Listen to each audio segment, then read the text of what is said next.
মানুষ যখন মৃত্যুবরণ করে তার আমলের দুয়ার বন্ধ হয়ে যায়, তাহলে আমার তো আমলের দুয়ার বন্ধ হয়ে গেছে, আমি তো অলরেডি মৃত। তাহলে কিভাবে আমার কবরে, আমার বারজাখী জীবনে আমার জান্নাতটার ক্লাস উন্নীত করে প্রমোশন করে দেওয়া হলো? কোত্থেকে এটা হলো? সেই কবরবাসী অবাক হয়ে ফেরেশতাদেরকে জিজ্ঞাসা করেন। তখন ফায়ুকাল, তাকে বলা হয়, তোমার আমল করার আর সুযোগ ছিল না এবং তোমার ক্লাস উন্নীত করারও সুযোগ ছিল না, কিন্তু একটা দরজা খোলা ছিল। কয়টা দরজা খোলা ছিল ভাই? একটা দরজা খোলা ছিল। সেটা কি?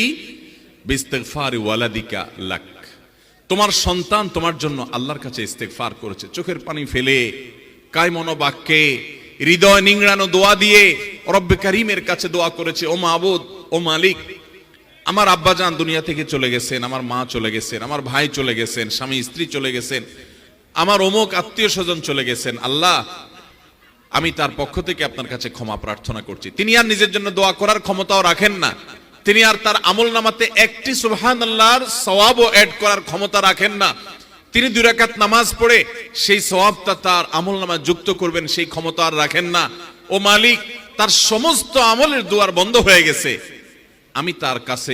আমি তার পক্ষ থেকে আপনার কাছে দোয়া করি, আপনি তাকে মাফ করে দেন, আপনি তার প্রতি রহম করেন, আপনি তাকে ভুল ত্রুটি মাফ করে জান্নাতি হিসাবে মর্যাদা দান করেন।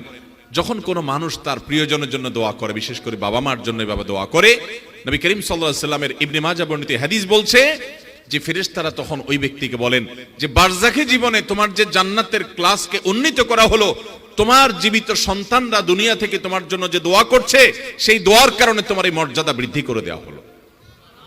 ভাইরা আমার, আমরা যদি আমাদের মৃত আত্মীয় স্বজনদের হাহাকার, তাদের ব্যাকুলতা, তাদের কষ্ট,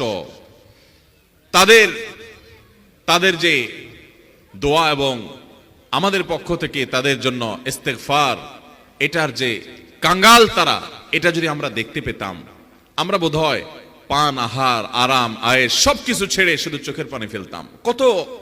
কত অমানুষ সন্তান আছে যে বাবা অনেক আগে মারা গেছেন, মা অনেক আগে মারা গেছেন, ভুলে গেছে। কবরগুলো যত পুরাতন হতে থাকে, মানুষ প্রিয়জনকে তত ভুলতে থাকে। কবরগুলো যত পুরাতন হতে থাকে, মানুষের স্মৃতি থেকে আপনজনরা তত দ্রুততার সাথে হারিয়ে যেতে থাকে। অথচ তারা প্রতিটা মানুষ প্রতিটা মুহূর্তে দোয়ার মুখাপেক্ষী। মোহতারাম হাজিরিন, অতএব আমাদের বাবা, আমাদের মা, আমাদের আপনজন দুনিয়া থেকে যদি চলে যায়, তাদের জন্য আমাদের সবচেয়ে বড় করণীয়, মূল করণীয়, প্রধান করণীয় হলো যে আমরা তাদের জন্য আল্লাহর কাছে দোয়া করব। কি করব? ইনশাআল্লাহ দোয়া করব। দেখুন, মৃত ব্যক্তির দোয়া কত বেশি দরকার। আল্লাহ রাব্বুল আলামিন একজন মানুষের মৃত্যুর পর সর্বপ্রথম যে আমলটি